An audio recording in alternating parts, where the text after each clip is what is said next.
The Galactic Empire arrived at Sol with the confidence of a species that had never been laughed at before.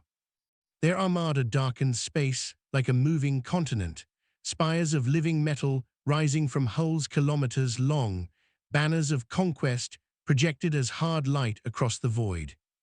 To most civilizations, this was the moment when history ended and obedience began. To humanity, it was a Tuesday.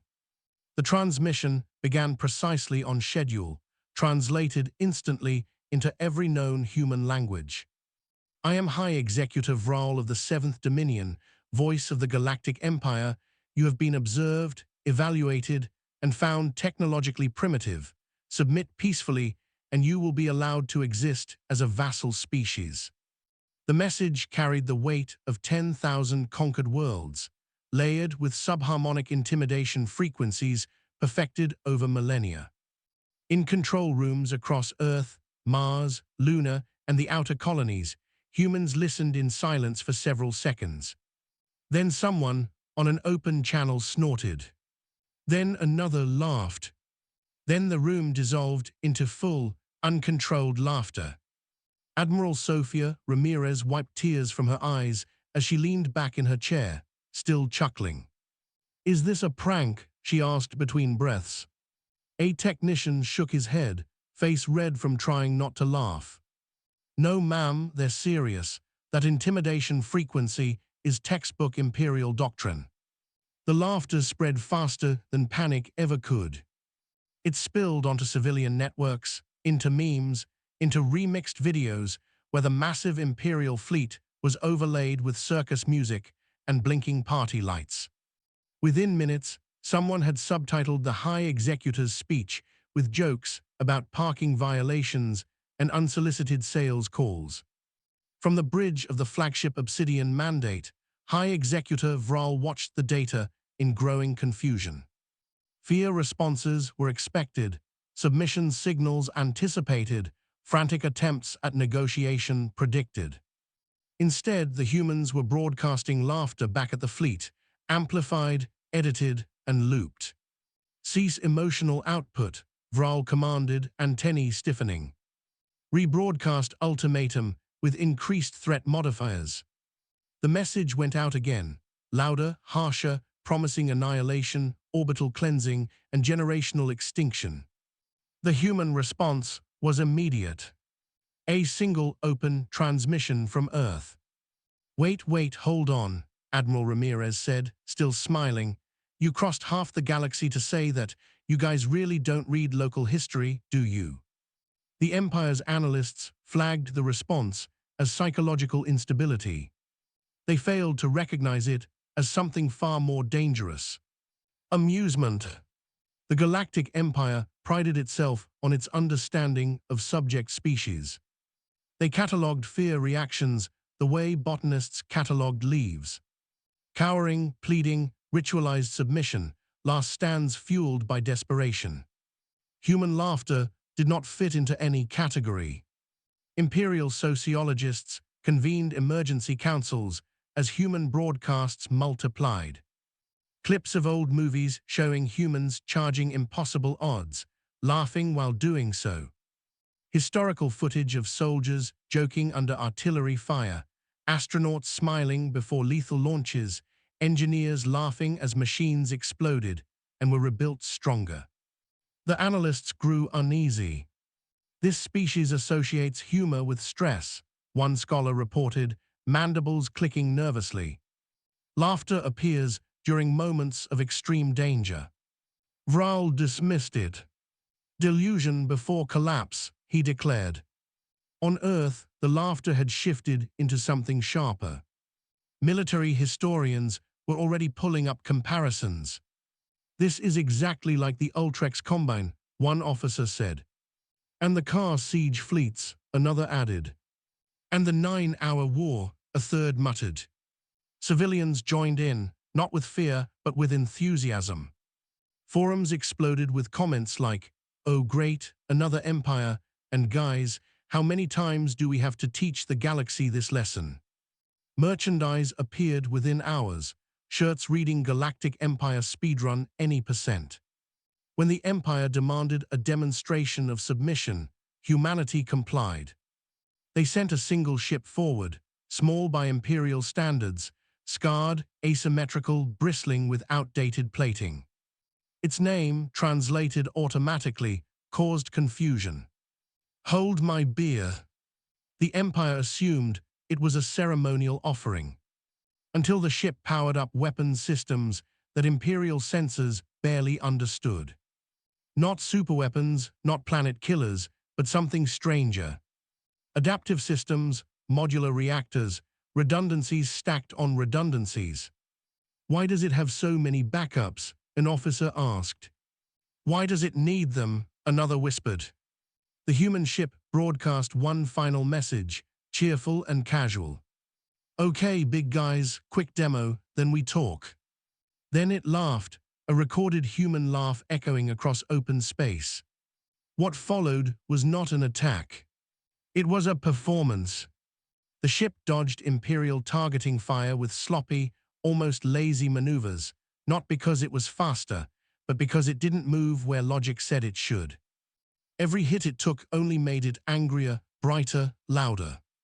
The Empire began to understand, too late. Humans did not laugh because they were weak. They laughed because they had done this before. The demonstration ended with the human ship drifting calmly in front of the Imperial formation, hull smoking, reactors humming happily. It had not fired a single lethal shot. Yet half the Empire's forward weapons grid was offline, confused by signal floods, spoofed targeting data, and self-induced safety shutdowns. Silence fell across the Imperial command channels. High Executive Vral felt something unfamiliar tighten in his thorax. Not fear, but doubt. "How?" he demanded. The human reply came instantly. "Trial and error," Admiral Ramirez said. "Mostly error. We're really good at surviving our own mistakes." Imperial historians scrambled through human records, now realizing their mistake. They found a species that weaponized curiosity, that treated disaster as feedback, that laughed at failure because it meant they were still alive. A species that did not revere perfection, but resilience. The laughter returned, but now it was softer, more controlled. Not mockery, but confidence. The kind of laughter shared by people who knew exactly how this story usually ended. Vral ordered a tactical withdrawal to reassess. The first retreat in Imperial history. Human networks exploded again, not with triumph, but with jokes about giving the Empire a head start. "You see," Ramirez said in a final transmission, "the problem is you assumed fear was universal. For us, fear is just the opening act. After that comes planning. And after planning," she paused, smiling audibly, "comes the part where we stop laughing." Imperial sensors detected thousands of human ships powering up across the system. Not a unified armada, but a chaotic swarm, each vessel different, modified, personalized, and unpredictable. A fleet that looked less like a military and more like a toolbox thrown into space.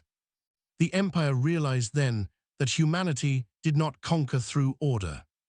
They conquered through adaptation, through humor that defied intimidation, through a cultural instinct that turned existential threats into challenges. The joke, the analysts concluded, was not that the Empire had tried to scare humans. The joke was that humans had found it funny. The Galactic Empire watched as human ships took formation, if it could even be called that.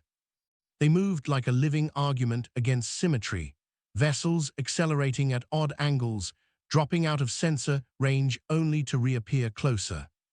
Human laughter faded from open channels, replaced by calm, focused voices. "This is the part you should worry about," one human officer remarked, almost kindly. "When we stop joking." The Empire attempted diplomacy, hurried, unpolished. "We propose mutual non-aggression," Vral announced. The response came after a short pause.